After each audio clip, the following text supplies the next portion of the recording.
You ever wonder why don't I just mind my own fucking business? Why am I so goddamn nosy? We are talking about the story of Hannah Payne and the murder of Keith Haring.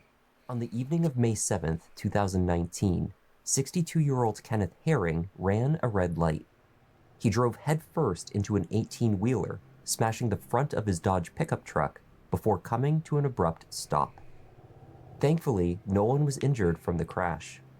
Minutes passed as the damage was assessed. Multiple calls were placed to 911. Then, to the shock of onlookers, Kenneth got back into his truck and he drove off. Something was visibly not right with Kenneth that day. There was no way for him to have known that the real danger was not his medical emergency, but rather the 21-year-old witness to his crash that had decided to take matters into her own hands. Bruh. This fucking chunky bitch. Man. All you had to do was mind your own fucking business. But rather the 21-year-old witness to his crash that had decided to take matters into her own hands. Hi everyone, I'm Kevin and welcome to Just Thought Lounge. Today we're taking on a very recently closed case that has been making headlines for the last 4 years.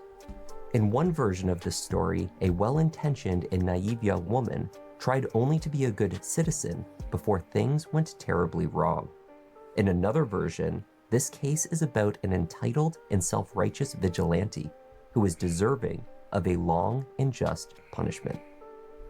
Let's take a look.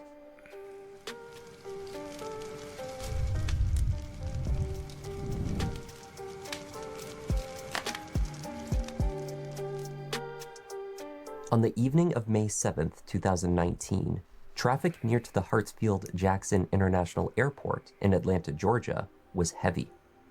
On the nearby I-285, a battery truck had caught on fire, leading to the closing of entrance and exit points along the highway. How the fuck did you know that? Were you checking traffic records during the time? I guess you would have to. Where do you look that up? Terry Robinson, a state correctional officer out of uniform, was driving down Clark Howell Highway when he witnessed a red Dodge Dakota pickup truck run a red light. The truck narrowly missed hitting a black Jeep and then crashed straight into a semi-trailer truck. The driver of the semi, Stanley Kimball, emerged from his cab unharmed. Likewise, the driver of the Jeep, Hannah Payne, was uninjured and pulled over to the side of the road. Both Terry and 21-year-old Hannah placed calls to 911 to report the incident. There was just an accident. I'm sure they've already called, but I just witnessed it, and I just wanted to make sure that I guess called the police as well in case they didn't.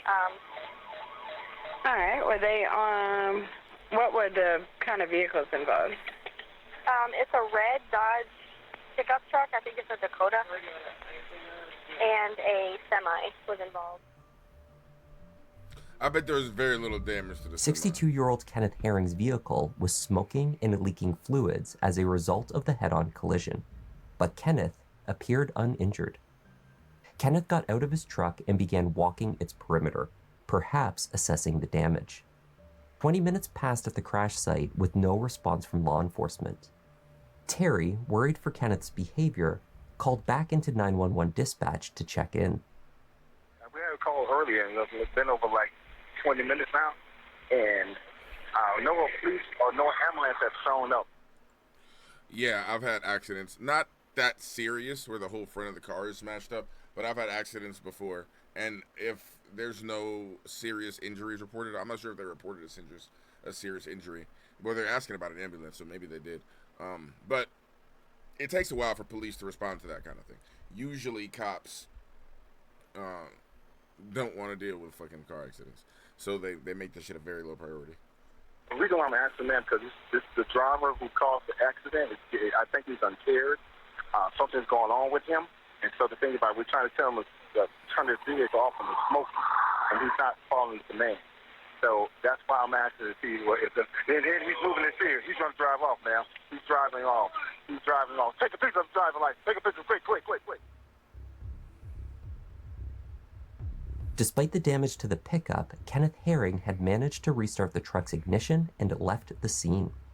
Terry called out to the others, Stanley and Hannah, to take a photo of the truck's license plate. Then, the driver of the Jeep, young Hannah Payne, got behind her wheel and took off after Kenneth. So he's in a red Dakota. It's a 96 model, give or take 97 model. He's an older black gentleman, gray hair, blue shirt on, and front end damage, heavily front end damage in front. Heavily front end. I knew he was going to do something. The lady in the Jeep was almost in the incident, so she turned around and she went after him. That doesn't make any sense. His car's already fucked up. Why go after him after that point? Honestly, his car's already fucked up. His car is destroyed. It's not gonna go far. So you decide to drive after him. It makes no sense. So she's gonna take a picture of his vehicle and stuff. She's gonna do more than that. I knew there was something wrong with it, guy. I knew it. She's gonna do a lot more than take a picture of his vehicle. I promise you that much. Simultaneous to Terry's conversation, Hannah also placed a follow-up call to 911. I actually called about 20 minutes ago for an accident, and no one has shown up yet. But I am under the impression that the guy that caused the accident, who ran the red light, is drunk. And he's gotten back in his car, and he's looking like he's trying to drive away. Okay, can you get his tag number? Hold on. He's driving away. She's gotta go, but you gotta go be fucking Batman. This bitch is like, I gotta snap into action. Okay, so he is going west, down Clark House. Down Fort Parkway. Okay, so you couldn't get a tag number? No, but I'm catching up to him right now. Okay, ma'am, we actually do not want you to chase him. We just want you to be safe. We do not want you to chase him. Bitch, no, literally, they're telling you to not do this. You to be safe. And it's I understand. To chase him. I understand 100%. I'm just going to get the tag number, if nothing else. But I am going west down Forest Parkway. She thinks she's a She cop managed right to now. view and relay the truck's information to the dispatcher. Then, instead of returning to the scene of the original crash site, she continued on. So, if you can go back to that location where the incident happened, and because someone is actually on the way to you guys now. Okay, well, there's a police officer there, but he is drunk. I'm sorry, but I'm here to tell you I'm not going to follow him. Because he is going to cause another accident. So I will stay behind him until an officer can get to us. But until then, I'm not moving. Yeah, no, that's what I want. I want you guys to go back to the location where it happened, and an officer will be out there momentarily, okay? You need to instruct her. You need to What the command this 911 bitch. operator was unaware of at that time was that Hannah Payne had stopped her Jeep in the roadway at the intersection of Forest Parkway and Riverdale Road, roughly 1 full mile from where the crash had taken place. There, she had exited her vehicle and approached the driver's side window of Kenneth's Dodge pickup with her cell phone in hand. The audio from the call records muffled voices and noises as Hannah's cell phone dropped to the ground. A heated encounter ensued, during which Hannah had pulled her licensed handgun from the holster she wore on her right side. The gun had fired, striking Kenneth Herring in the abdomen. A moment later, Hannah retrieved her cell phone and relayed what she alleged happened back to 911 dispatch. Bruh. I really want to hear what she said. Yes. Ma'am, he just pulled the trigger of my gun in my hand while he was... He just pulled the trigger of my gun while it was in my hand. That's the dumbest shit I've ever heard in my life. Ma'am, he just pulled the trigger of my gun in my hand and shot himself. What? That sounds like some little kid shit. Did she really just say that? No. Ma'am! Yes. Ma'am! He just pulled the trigger of my gun in my hand while he was... Oh no. Oh no. No, did she said that, bruh. She said that. He just pulled the trigger of my... How does that make sense? Ma'am! Yes. Ma'am! He just pulled the trigger of my gun in my hand while he was... He just pulled the trigger of my gun in my hand. Oh my fucking God. What kind of fuck... Look, you have to be boss level Karen to think that that shit's gonna work. It's a black man. They're gonna understand. He shot himself while I was holding the gun, facing him and holding the trigger. They're gonna understand. What? How does that make sense? While he was... Ma'am, you were not supposed to follow him. Where's my car? Okay, you got the tag number. There's a police officer down the street. Tell them to come up here now. He pulled the trigger on my gun after he attacked me. He pulled the trigger off my gun after he attacked me. He shot himself with my pistol, ma'am. You gotta pick a defense. He either attacked you and you shot him, or he shot himself when you pulled the gun to try to scare him. You could, you know, like you could even say, oh, we were struggling and then the gun went off. He was trying to take the gun. You know what I'm saying? You could even go that route, but you can't just say he was attacking me and then he shot himself with my gun. That doesn't make any sense. Tell the police officers to turn around from the 285 exit and come up here immediately. Officer Ritchie of the Clayton County Police Department arrived at the scene to find bystanders calling out that the woman next to the Jeep had just shot a man. Who got shot? Who shot him?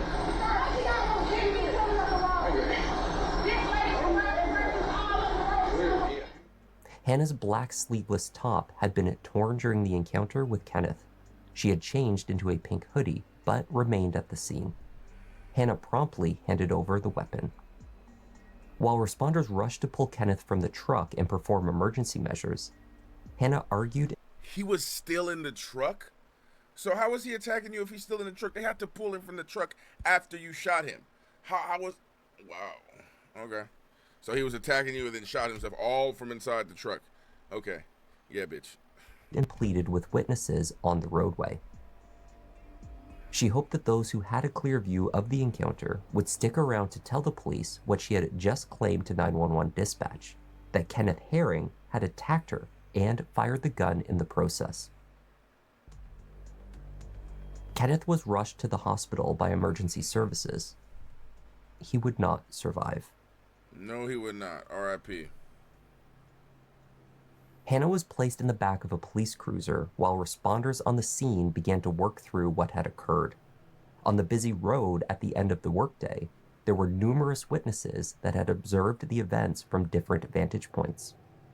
Formally waiving her Miranda rights, Hannah Payne began to tell responding officers how she claimed the gun had been fired. All right, you remember what I said before? If you guys have watched my stream before, you know what I'm going to say. Never waive any fucking thing. Never talk to the police about any goddamn thing. I don't give a fuck if you're guilty or innocent. No, scratch that. If you're guilty, turn yourself in, you scoundrel, okay, and face the law. But if you're innocent, wink, wink, if you're innocent, okay, don't talk to the police about a motherfucking thing. You don't even know what fucking color the sky is. Your lawyer does, though, okay? Your lawyer knows what color the sky is, so you should probably talk to him. You know what I mean? So I don't give a fuck what they say. I don't give a fuck what they promise you. Oh, yeah, no, I mean, you know, it's going to be a while for us to get a hold of him. Get your fucking lawyer, okay? All cops want to do is write a name on a piece of paper and get somebody sentenced for a crime, regardless of if they did the crime or not, okay? Get your fucking lawyer. All right, let us continue. But I'm glad this bitch waived her Miranda rights because fuck her. I told her that I told her that I would shoot him. And I was so sweet. He grabbed me, my hand, where I had my gun, where I had my, I was holding that hand. He pulled me to him, and I'm pulling away, I didn't want to pull the trigger. He didn't have anything in his hand now. I can clearly see he doesn't have a gun. Doesn't have anything on it. But we grabbed my hand, and we're going back and forth in the car, and he's pulling it, he's turning it toward me, and he grabbed it. The next thing I knew, it went on. Hannah Payne had been working in property management since her high school graduation. She dealt with rental properties, showing off new rentals to prospective tenants and collecting rent. As part of this role, the young woman would regularly hold meetings with strangers, sometimes in vacant buildings. And she was occasionally responsible for carrying large sums of cash. Hannah cited these reasons as her motive for acquiring her handgun. A Georgia resident must be at least 21 to be issued a weapons carry license. In 2019, Hannah Payne was just 21 years old. Kenneth Herring was 62 years old when he was killed. How would you want him to be remembered? As a hardworking man, a good grandfather, a good husband. He was just a good person all around. And what did he do? What was his... He did a lot of things. He was a mechanic. He did air conditioning. He did a little bit of everything. He wasn't a master of none, but, he did everything. Jack of all trades. Yeah, right, exactly. Man. The truck that he drove had been his father's. Inside, police found a large collection of items, including a variety of tools that he would have used in the course of his work. What they also found were needles. These were required for regular insulin injections. Based upon Kenneth's behavior observed at the scene of the crash, it was deduced that he had likely been experiencing diabetic or insulin shock. The Clayton County Medical Examiner was unable to determine what his blood sugar levels would have been at that time during the autopsy, as these levels plummet naturally post-mortem. However, the key witness, Terry Robinson, in his capacity as a state correctional officer, worked at a state medical facility. He told responding officers at the scene that Kenneth behaved in a similar fashion to diabetic patients that he had observed at his place of work. Unlike Hannah Payne, Terry did not believe Kenneth had been drunk, but rather that he had been experiencing a medical emergency. Kenneth's widow, Christine, later confirmed the diagnosis. She believed Kenneth was suffering from a diabetic emergency and may have been trying to drive himself to the Southern Regional Medical Center when the crash occurred. And I know he was having a diabetic episode because he don't just run off the scene. I knew he was trying to get to the hospital. Only a few hours after the shooting, Hannah sat down with detectives. Could you imagine you're trying to get to the and this bitch thinks she's fucking saving the day? No, you're gonna wait for police. Like, bitch, get away from me. And then she fucking shoots you. Like, are you serious? Yeah. I'm glad this bitch got life. Fuck this bitch. Detectives from Clayton County PD.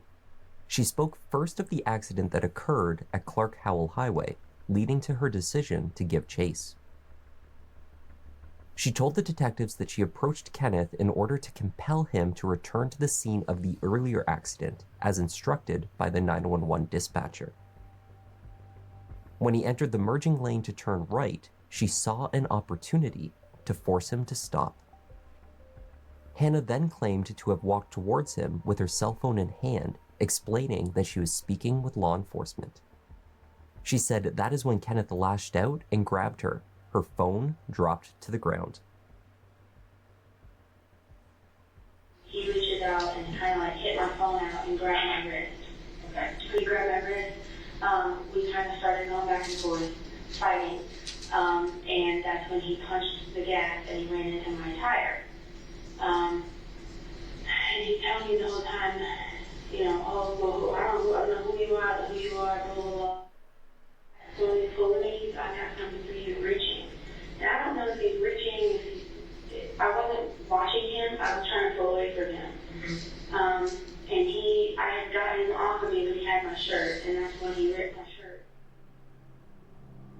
Okay, While bitch. grabbing a hold of the front of her shirt, Hannah recounts that Kenneth put his foot on the gas and drove into her Jeep, hitting the tire.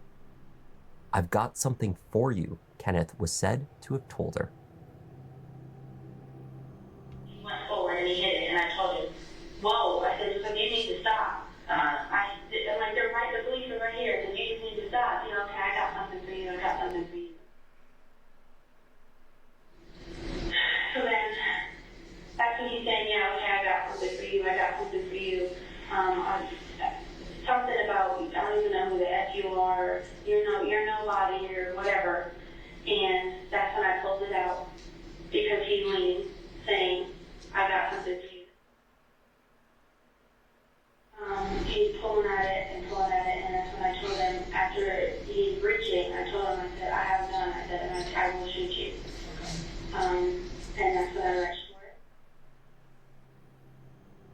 Hannah stated that with Kenneth's hand over the gun, the two struggled over the weapon.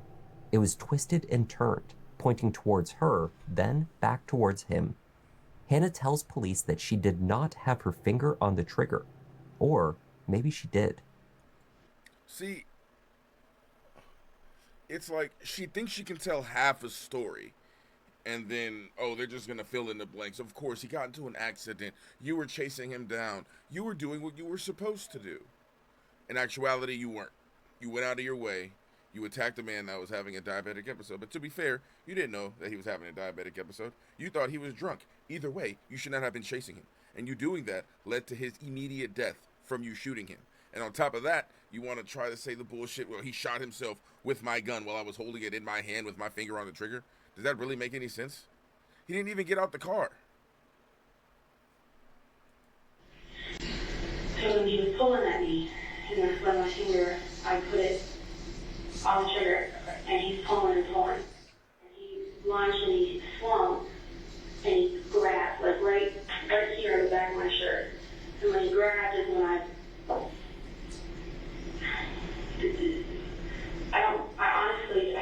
don't know. I don't remember telling myself to pull the trigger. The gun had a double safety feature.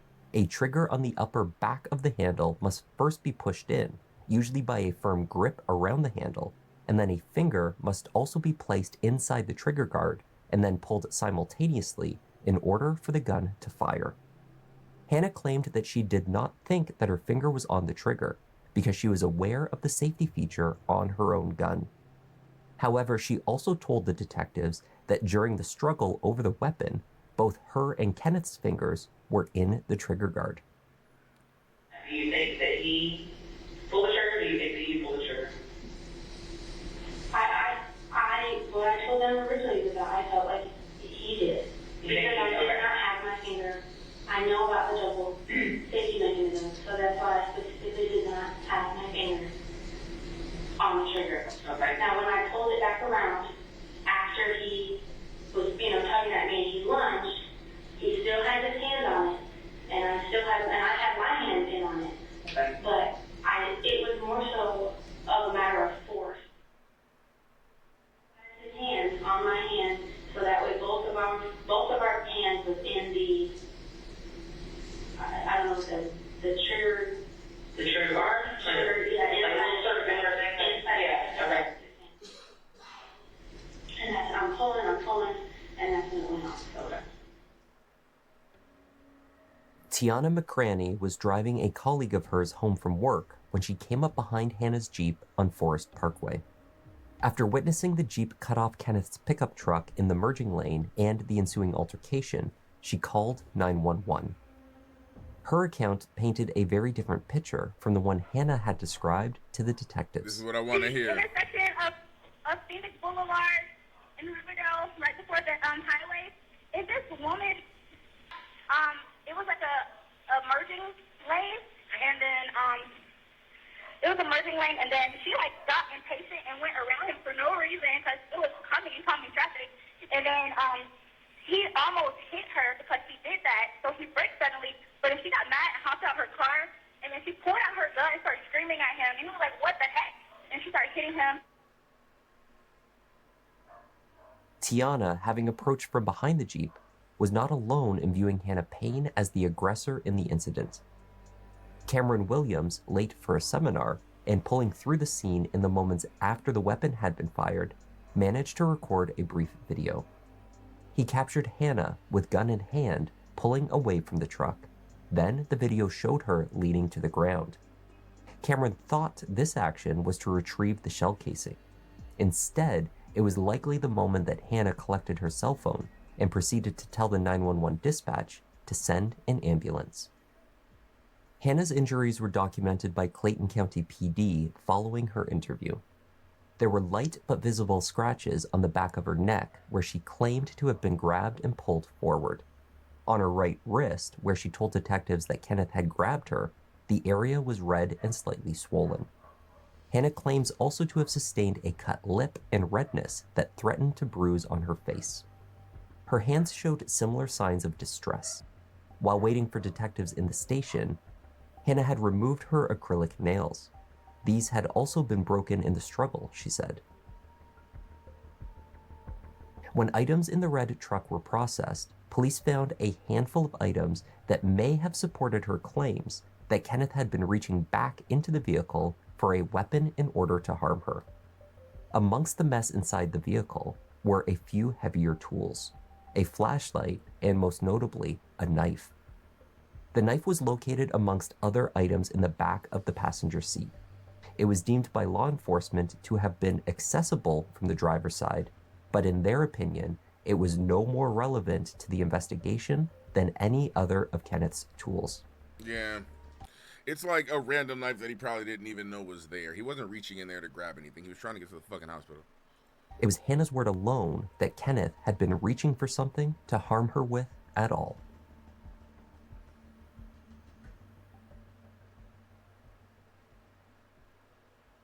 A warrant outlining 8 charges was issued for Hannah Payne.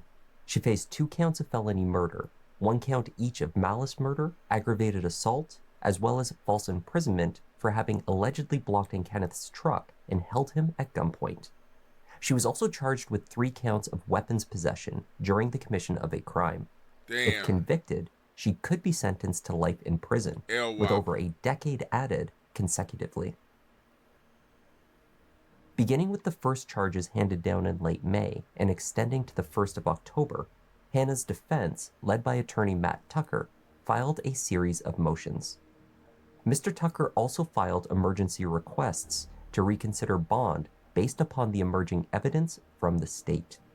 In these hearings, Mr. Tucker called Hannah a good Samaritan who got into a bad situation. He told the court that Hannah was in fear for her life. She felt that she needed to pull out the gun to defend herself. Mr. Tucker also argued that the 911 recordings from the... See, a lot of what she's doing, the looks that she's giving, right? She's specifically, her hair, everything, she's specifically trying, it might sound ridiculous, but she's trying to look innocent. The hair is supposed to be reminiscent of like a nun's fucking hood, right? Like she's giving off that innocent, like virgin look kind of deal, right? Like, I was just a woman who was trying to be a good person and things just, went bad. In actuality, she is an entitled bitch who decided to take the law into her own hands when she really had no reason to. Based upon the emerging evidence from the state. In these hearings, Mr. Tucker called Hannah a good Samaritan who got into a bad situation. He told the court that Hannah was in fear for her life. She felt that she needed to pull out the gun to defend herself. Mr. Tucker also argued that the 911 recordings from the incident had been purposefully altered by the state to remove sections of audio that were beneficial to the defense. He even went so far as to argue that cell phone footage would clearly show the struggle between Hannah and Kenneth and would prove her innocence. It did not. Although these claims seemed unlikely, Hannah was eventually granted bail and released on home arrest with an ankle monitor and given a 9 p.m. curfew. Hannah's release on bond was not received well by the Herring family and many others who believed that her actions were racially motivated. Initially, the case drew national attention because it involved a white woman shooting a black man. I don't think it was racially motivated. I think if it was a white dude, she would have done the same thing. It's not racially motivated. The motivation is her entitlement. All right? It's sort of weird to say, and it's like the motivation is literally the fact that, oh, he almost hit me and he did hit another car? Okay, this is a problem. Like, she even called the police. I'm sure they called you already. I just wanted to double make sure that they called you. You know what I mean? Like, she specifically wants to take shit into her own hands, right? Like, even when she was on the phone with the dispatcher, I'm going west down Harrington. No, we want you to go back to the scene. No, ma'am, there's no way I'm not gonna not follow him. What? First of all, why use a double negative? Second of all, it's not your job to follow this dude. It's just not. Okay? You put yourself in a position where you made yourself the aggressor, and then now when you shoot him because you're the one with the weapon, now you have to try to paint yourself as the victim. When other people at the scene shot video, they saw what was happening. Okay, they saw you fucking cut him off and attack him with gun in hand. Man. And then Hannah Payne was granted bond twice. Those closest to Hannah spoke out about the controversy taking place in the media and what they viewed as an unfair and inaccurate depiction of the Hannah Payne they knew. We're sorry for what happened and everything regards to Mr. Herring's family and everything, but Hannah is not the person that they are saying she is. She's not at all. She's the sweetest, most caring, does not see color, does not see race, nothing at all. She is just... Alright, I'm not gonna lie. You two niggas in the background? Or no, you're not a nigga. This nigga in the background. I don't know why. Why are you there? Are you with the family? Or are you looking in disgust? I don't know. You gotta... you stand a little too close with the people in there, bro. And I don't know why y'all are sad. She's still alive. You guys, oh my God, she has to face the consequences of her actions? Oh my God, no. I don't understand why we can't just well, can't we just not? Can we just let it happen? Can we just, he was old anyway, right? Like, what do you want? She fucking murdered this dude. She drove him down and murdered him. Fuck her. Just an amazing human being that she is. And if you ever get the chance to know her, you'll realize that as soon as you lay eyes on her. Statewide judicial orders during the height of the COVID-19 outbreak slowed down the entire court system in Georgia. These initial delays pushed Hannah's trial date well past 2020 and then into 2021. After 3 years passed, the case still showed no signs of going to trial.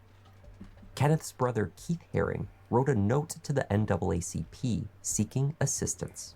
Oh yeah. My brother, Kenneth Herring, was murdered in cold blood by Hannah Payne. This murderer is out on bond and has not been brought to justice.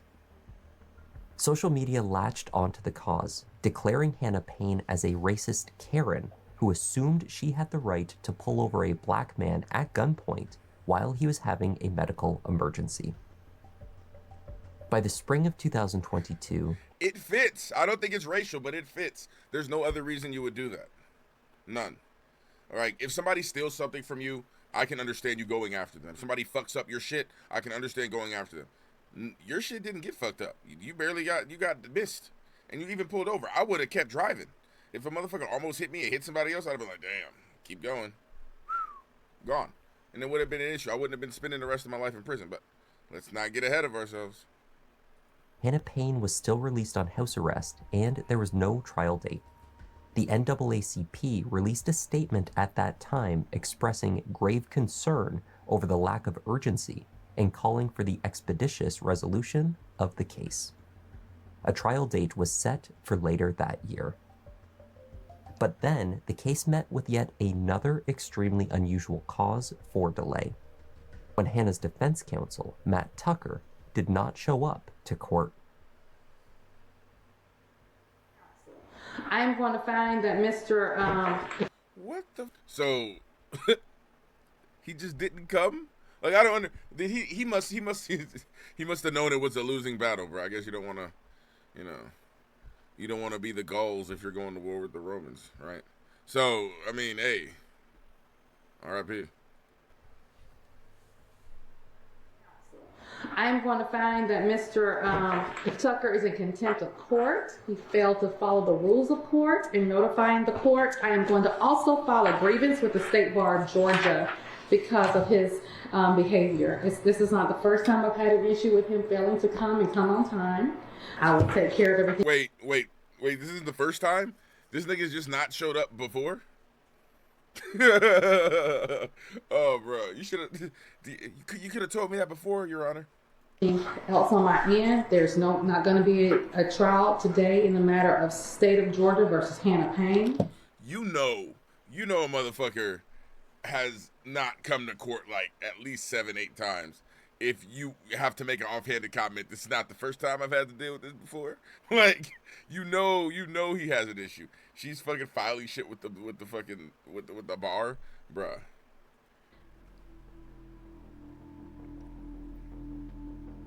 Mr. Tucker told the court that he was unable to attend last minute because he had suffered a stroke and was hospitalized.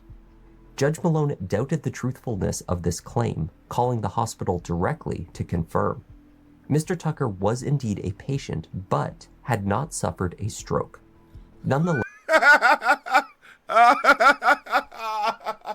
oh, bruh.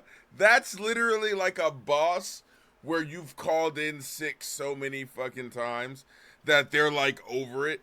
Like, you're like, oh man, like you can't just say, oh, I got diarrhea. They're gonna be like, all right, shit yourself at work. Come on. Like, you know what I mean? It's one of those scenarios where he's like, I had a stroke. I'm in the hospital. He's like, I know they're gonna call the hospital, so I have to go to the hospital, but they can't legally tell them. Like, did he have a stroke? Oh, he didn't. Itchy balls? Oh, okay. Yeah, I'm filing a complaint with the bar. Click. Well, it's gonna be itchy bars. Get it? Cause the bar, board, whatever. Okay. Like, you could tell she's like done with his bullshit. This is like a whole different little thing that Hannah just has to be caught up in as well. But the fact that this defense attorney is like the most unreliable defense attorney you've ever seen in the world. Like, he faked the stroke. Like, what? Really? Okay. That's kind of funny. The trial could not commence on time and was delayed further. In December 2023, nearly 4 years had passed since the death of Kenneth Herring, when a jury finally sat to hear evidence in the murder trial of Hannah Payne. There we go. And she Clayton was free. County prosecutor Bonnie Smith presented Hannah Payne on the day of the shooting as entitled and angry. The original traffic accident had not involved her vehicle. She had disregarded the instructions from the 911 operator not to chase Kenneth's truck. Yep. By pulling her front wheels in front of the pickup, she had trapped the victim, dismissed his visible signs of confusion and medical distress, and then made demands on him with no authority to do so. An escalation occurred when Kenneth pulled his vehicle forward, hitting the wheel of Hannah's Jeep. That caused her to pull out her gun. Either his vehicle is still in gear, and while he's trying to deal with the defendant at his door, his car moves forward. And what happens is that he bumps into her Jeep. Her black and pink Jeep. And she's going to tell you, you're going to hear her say that that's why she shoots him. And once that happens, you'll hear an escalation in what she's saying. Get the f*** out of the car! Get the f*** out of the car! I will shoot you! I will shoot you! Yep. And she's trying to get back from the car. And she's pushing and she's screaming. You'll see the marks on her knees where she's up on her tippy toes, get pulling. She's trying to use her knees to get back. And he's leaning in there trying to grab something. And you'll be able to see the contents. So wait a second. He's leaning, trying to grab something while pulling her forward. This is a big bitch. This isn't a little itty bitty bitch. This bitch could be a linebacker, okay? And you're telling me that this old 62-year-old dude had her by the back of the neck, pulling her in, while he was also leaning in the back, attempting to get this weapon. Probably they're alluding to the knife that they found in the truck that he probably didn't even know was there. Of what was in that vehicle. And you'll be able to use your common sense and your experience when you see to see, what was about to happen, what was going to happen, what may have been said. Witnesses from the scene took the stand to testify to their recollections from that day. The incident itself had occurred extremely quickly. Each witness had approached the scene from different angles, and so had various vantage points. Each had potential visual obstructions. Partly because of this, the eyewitness testimony was, in parts, inconsistent. One witness recalled that Hannah had pulled her gun immediately after exiting her Jeep, while all others recalled that this occurred after she had already engaged with Kenneth at his truck. Another witness misidentified in court where on the road map the shooting had actually occurred. Still, others could not say where the gun was, inside or outside of the vehicle, when the shots were fired. Defense attorney Matt Tucker's approach to cross-examining these eyewitnesses exacerbated the patchy accounts, and he frustrated both witnesses and the prosecutors. There were some key aspects of the eyewitness testimony that was consistent. Most importantly, every witness described Hannah's demeanor when approaching Kenneth in his truck as aggressive, and every witness reported seeing Hannah strike Kenneth. Hannah's claim of self-defense had no basis in law if she was determined by the jury to be the aggressor in the situation, and if she made no attempts to de-escalate events. She got out of her Jeep and she immediately went to the truck driver's side, yelling and punching. Could you see anything about the facial expressions or anything like that on the driver of the truck? He looked confused and shocked. So I figured something was wrong with him. She was pointing the gun at him, telling him to get out the car, get out the car. And I think she got a little frustrated because he wasn't getting out the car. Could you describe the demeanor of the woman with the gun? At what point? Let's start when she first gets out of the Jeep. What do you see? Anger. She was like, almost like she was in a rage. Very highly upset. See, even stand your ground, right, is you don't have to retreat.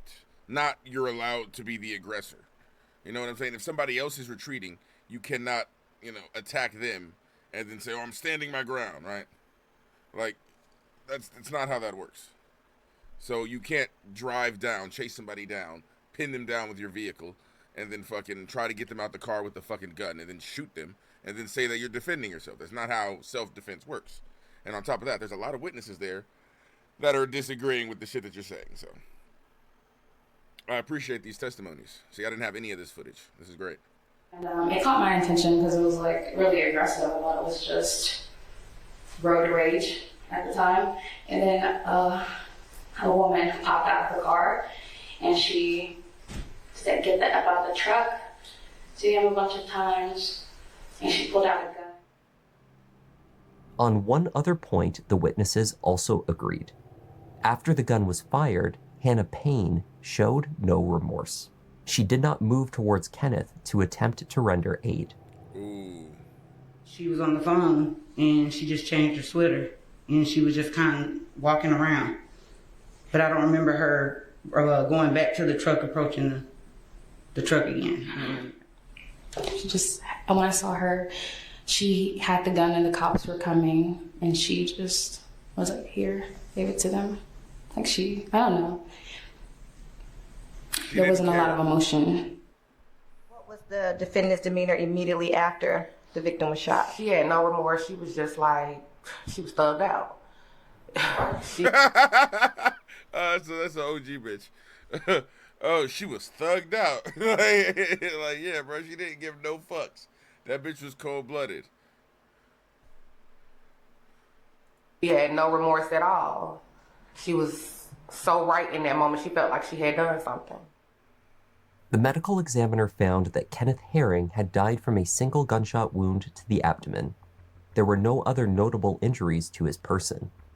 As defense counsel was quick to point out, the examination found no signs of bruising to the chest, which might have been expected had Hannah been punching the 62-year-old repeatedly, as every witness testified. Kenneth had only one small marking, a pinpoint-sized mark on his collarbone. The gunshot wound had entered in a downward trajectory, from the left to the right. Matt Tucker further argued that this was consistent with the struggle over the gun that Hannah had described. Hannah took the stand to testify in her own defense. She told the jury that she believed that she had been following the instructions of authorities when at the scene. When Terry Robinson, the key witness at the first accident, identified himself as a state officer and asked her to get a photo of the red pickup's tags, she did what she could to acquire it. She found out later that Terry was a correctional officer at a state facility and not a police officer. Terry testified that he in no way instructed Hannah to chase after Kenneth. And as he's pulling off, she's asking me, you know, was I able to get the tag number? Realizing I wasn't able to, I was already at my vehicle, and I completely got in my vehicle and went to go pull off. Okay. And at that time, the truck driver and the state officer was still standing over in the street, and he started waving me over, like calling me towards him. Okay. And when you got up close to him, what happened? I asked him, did he go straight? And he said yes. And he's telling me, he said, go. When I was in my vehicle, when he was waving me over, his motions were, it was almost like he was waving me on. So when he brought me up, when I got up to him, is when he told me to go. So at that time, you were under the impression that he's a state officer sending you to get the tag, and 911 knows that you're on the way to get the tag. Correct. She also claimed to hear only portions of the instructions given by the 911 operator. Bull fucking shit. Now she's trying to say, no. The guy at the scene, who I thought was a cop, said he was talking to the 911, and they told me to go get the tag. What? That doesn't even make any sense. Witnesses described her driving aggressively, nearly hitting one of their vehicles, and then dangerously pulling in front of the red truck to force it to a stop. Hannah testified that she was not chasing the truck, just following it. So you never heard them give a warning of not to chase, or? No. That's when she told me that she just wanted me to be safe. I told her that I understood, and that I wasn't chasing. She literally said, I'm sorry, there's no way I'm not following this vehicle. Okay, well, there's a police officer there, but he is drunk. I'm sorry that I'm here to tell you I'm not going to follow him. I'm sorry that I'm here to tell you I'm not going to follow him. What are you apologizing for if you didn't hear her say, like, you know, like you're responding to the shit that you said you didn't hear. Like, you're a dumb bitch. Like, I don't okay. I was just going to follow, to stay behind him, to stay with him until the police officer could get to us. Hannah told the jury a similar story as the one she told police, that after approaching Kenneth to ask him to return to the scene of the original crash, he grabbed her and would not let go. Hannah also pointed to the moment that Kenneth pulled the truck forward into her Jeep as a pivotal moment in the altercation. But now, Hannah says it was in that moment that her life flashed before her eyes. While it only may have been a few steps or a few feet, when you are being held against your will and you have no idea what's ahead of you. How the fuck are you? What?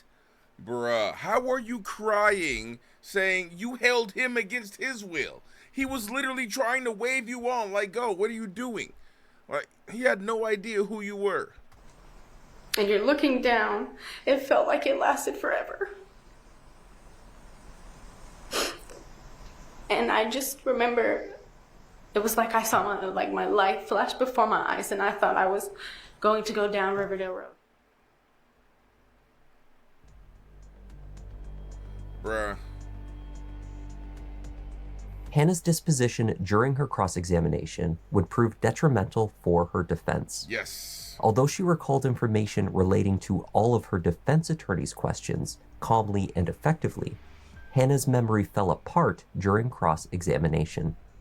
She refused to accept the premise of many of the state's questions, including denying the record of the 911 operator instructing her not to chase the Dodge pickup.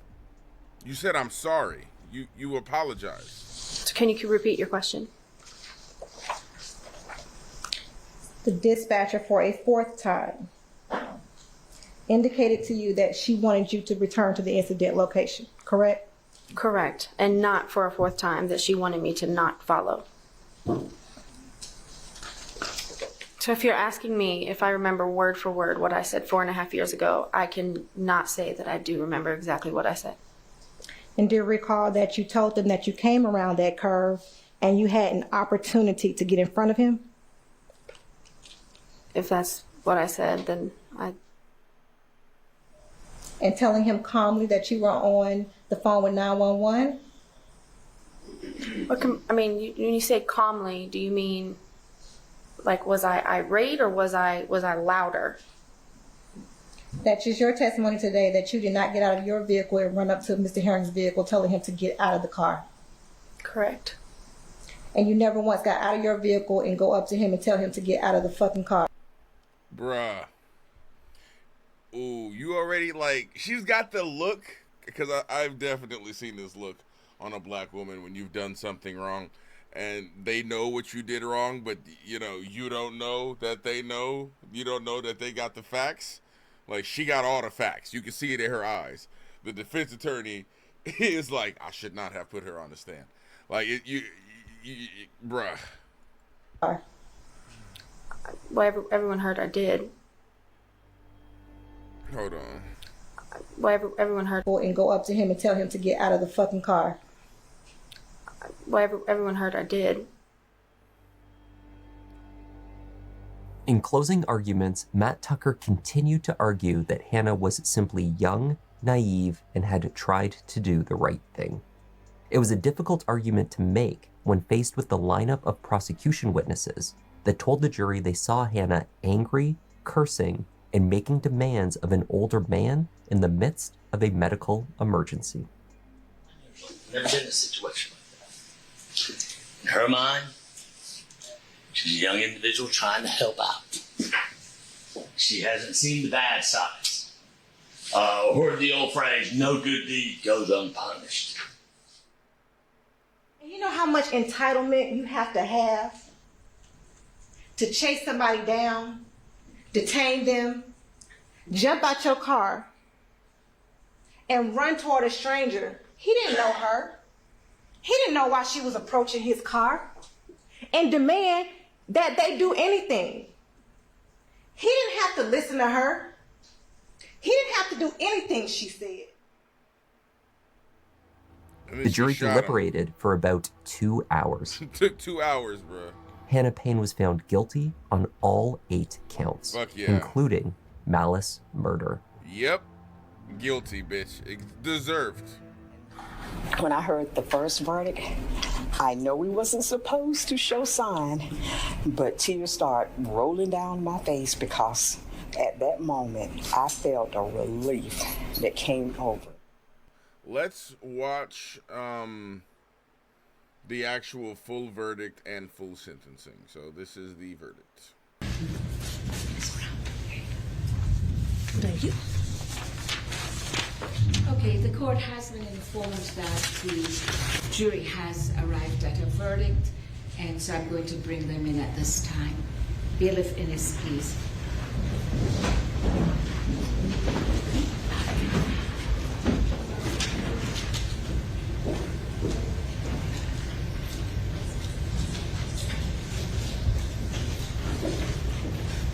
So right now, she's thinking, it hasn't been that long. It's been 2 hours. Sometimes juries can deliberate for fucking days, weeks sometimes, right?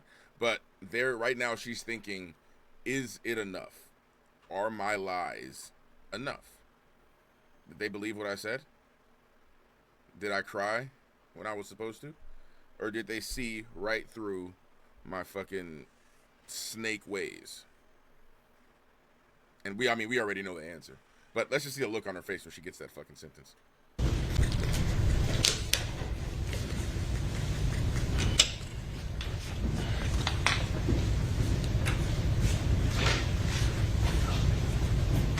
Mr. Foreperson, if you would go ahead and read the verdict.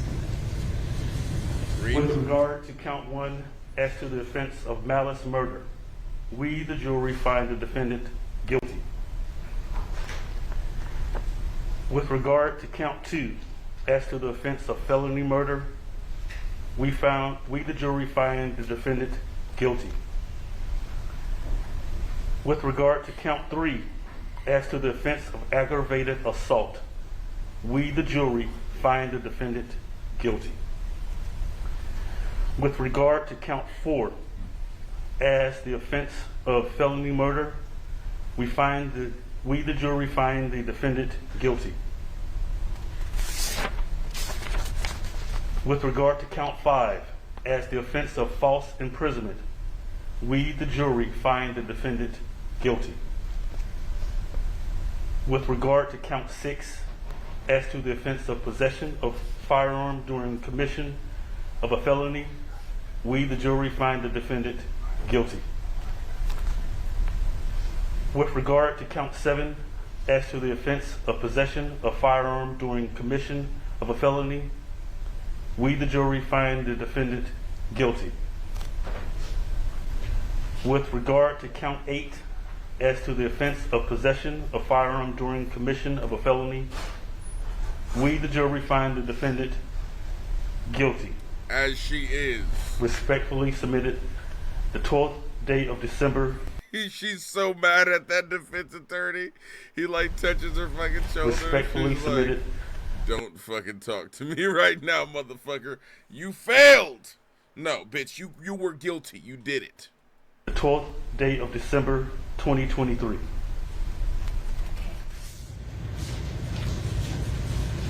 Alright, we don't gotta go through all this. Let's go to her sentencing. Okay. This court has sat through the trial,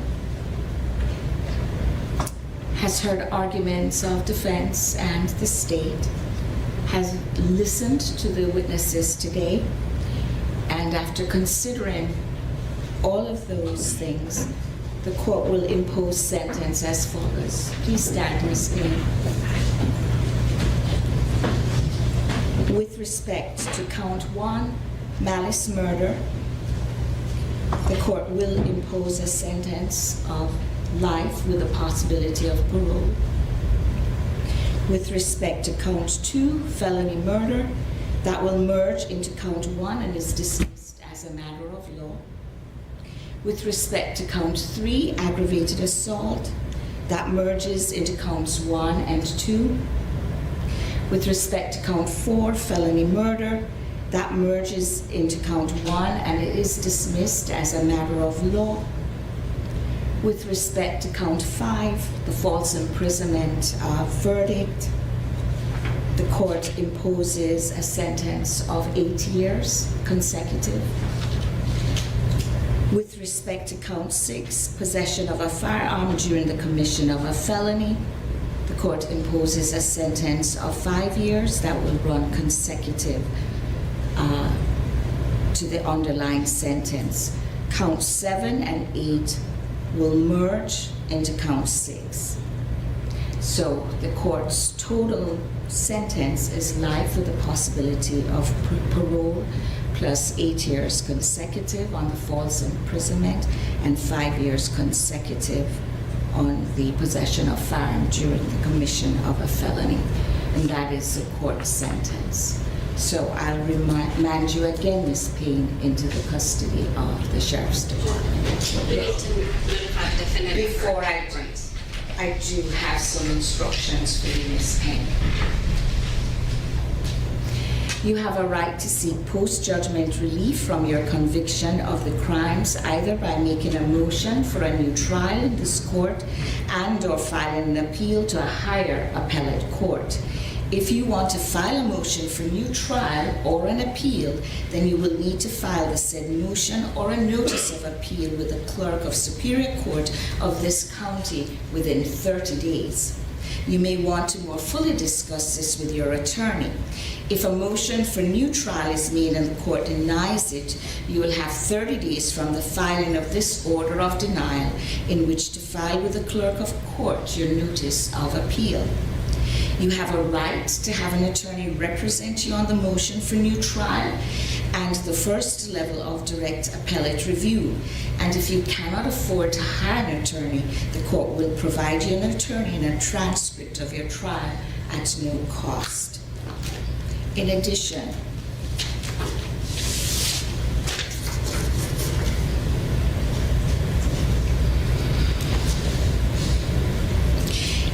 usually you have a period of 4 years from the date of your sentence, which is today, before in this court becomes final to file a habeas corpus petition. The details that can affect the time within which you must file this petition are contained in the copy of this code subsection, and I'm going to ask the deputies to hand that to you. And so you have 4 years from today's date to file a habeas corpus petition. Councils, I can confer with you as to set in a date for the hearing for a motion for new trial, but we can do that once we're adjourned. Okay. Deputy, did you have that? Yep. That's literally what happens when you don't fucking mind your business. But I think it's a little bit more than that. This comes from an attitude. This comes from a desire of wanting to fucking put yourself at the head or in control of other people, right? As soon as she saw the ability, oh, I'm in the right. Oh, they deputized me. Oh, they sent me. I mean, that might have been her defense. I don't really believe she believed that because, again, she apologized. I'm sorry, but there's no way I'm not going to not chase him, right? She thought she was in the right. She thought, oh, when the police get here and they see that I have him at gunpoint, they'll take him and everybody around here will see that I was actually working for the police. I was actually doing what I was supposed to do. I, in my way, was an officer and I had to discharge my firearm. No. You weren't, okay? You were a fucking bitch that decided that she was going to take the law into her own hands. And when you did, you murdered an innocent man, all right? So, R.I.P. R.I.P. I'm sorry to Kenneth Herring, man. You know, you were at one of your most vulnerable points in your life. And what did this woman do? She fucking shot you in the chest. I hope Hannah Payne rots where she's supposed to, in prison, at least for the next 40 some odd years. So have fun getting out at 60. But yeah, that was the Hannah Payne story. That was the death of Kenneth Herring, and that was how the fucking final boss Karen got fucking dunked on and dropped into the abyss. I'm gonna go back and play some more Elden Ring. You guys stay awesome. I've been Herbal. Hit that like, hit that follow, subscribe for more content, and I'll see you on the next one.